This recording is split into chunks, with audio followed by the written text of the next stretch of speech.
Hello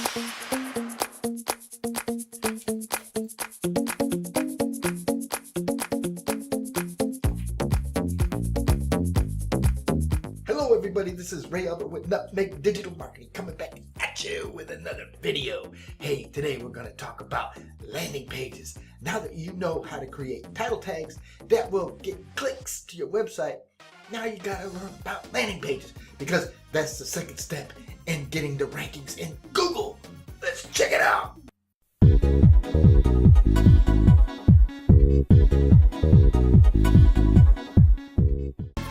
Okay, now I'm going to give you 9 tips on creating a successful landing page. Now you might think some of this stuff is, common knowledge, but you would be wrong because a lot of people do it wrong.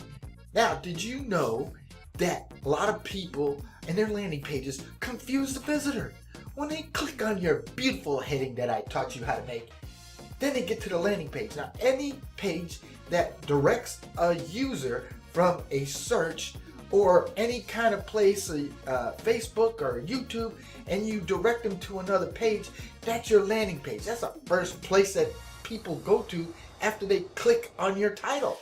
That first page has to have a goal in mind. So when you're creating that landing page, that's why I say every keyword should have its own landing page, because you have to have a goal in mind.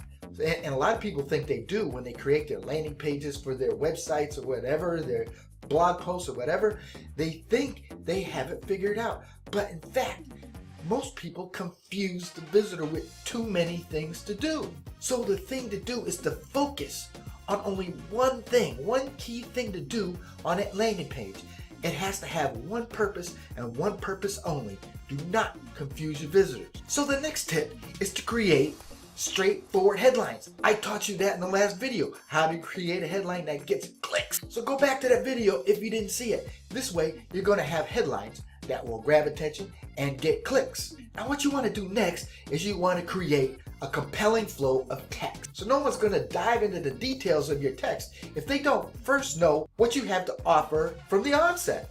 For better conversions, you need your landing page copy to be convincing. So in this landing page example, this Lyft's landing page to recruit drivers, they have a clear flow of information that drivers would want before they sign up.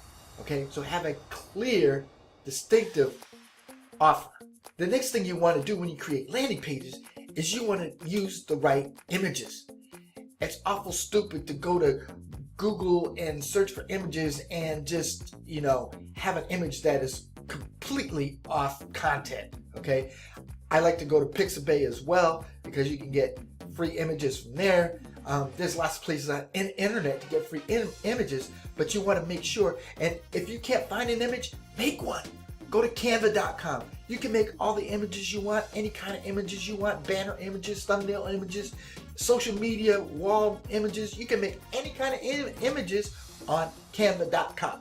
Okay, so have your images, and it's important in your landing pages to have images. Okay, also YouTube videos that also correlate with the content that you're writing on your landing page. Okay, number 5, I know this is, everybody knows this, but you want to employ call to actions or CTAs that make the user take actions. Now, it's been proven that there's different colors that make people do different things. It's all psychological when you have a call to action.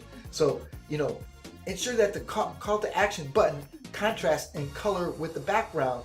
We found that usually orange, blue, and green CTAs work the best. So size of the call to action also matters. So you want to ensure that the size of the button is not too small, that it loses the sight of the user. Too big, it scares them away. So you want to make it just right.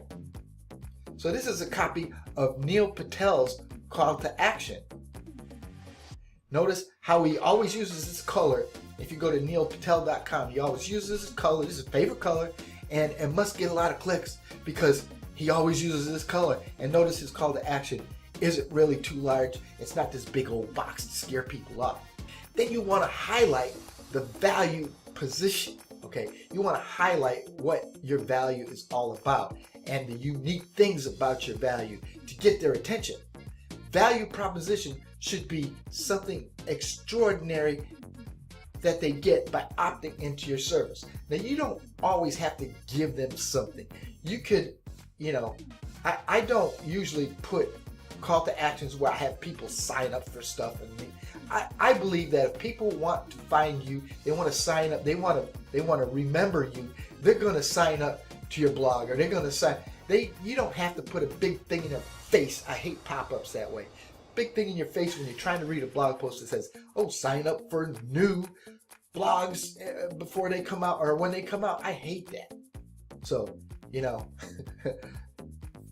so you got to decide for yourself what it is you want to do. So loading speed matters also. So I go into a lot of in-depth things about loading speeds on my Nutmeg Digital Marketing YouTube channel and my website. So if you don't know how to speed up your loading times, check out my YouTube video, the 5 best WordPress plugins that you got to have. And that'll give you some insights on how to get page speed faster. Now, also you want to optimize your form fields. Now, you don't want to have too many. If you're going to have a place where people are going to sign up for something, a course or a blog post or a PDF or something, make sure you don't have too many fields, because people don't like to put in information, okay? If you have just one field for their email address, that's fine. You don't need their name, their number, their address, and all this other stuff. The less fields, the better. So in this case, you can have like a series of fields. Like in this case, this finance company says, okay, choose your debt amount. Then when you click on that, it brings you to give me your name and email address so I can send you the information. So it's a 2-step process, or you can just have a 1-step process. Give me an email and I'll send you this PDF or whatever. But please make your fields as least as possible so people don't feel intimidated. Now, I know this is obvious too, A/B testing. I don't know how many of you have been in internet marketing for very long, but it's very important that you do A/B testing on your landing pages, okay? Tweak something, test it. Don't do a bunch of changes at one time, because you're not going to know what works. You might do a bunch of changes, and all of a sudden your website is getting hammered, and then you say, oh, I'm going to try this, and all of a sudden your website goes down to nothing. So, test one thing at a time when you do A/B testing. So anyway, I hope this information was helpful to you in creating your landing pages, because like I said, once you create that title that everybody's going to click on, because it's going to be so great using the words that I told you to use in your title, and how to search for, long tail keywords that are going to get searched and, get more clicks on it. You want to have a landing page that's also going to get read. Okay, you're going to want to have a landing page that's going to get the clicks that you want, or is going to accomplish the goal that you set for this landing page. So you always got to have that in mind. Not just having people go to a landing page that's a website, and all of a sudden you got all these things to offer. You're just going to confuse everybody. Okay, so with that said, hey, if I provide value on this YouTube channel and you like what you're watching, and you think that I'm teaching you something that you're going to be learning, and you can consume it, and you like me, hey, subscribe to my YouTube channel. Help me grow my channel. Subscribe. Ting that icon bell. Then you'll be notified every time I come out with a new video, and you can watch it as soon as it comes out. Hey, this is Ray Albert with Nutmeg Digital Marketing, and guess what? Ranking is banking. Talk to you later.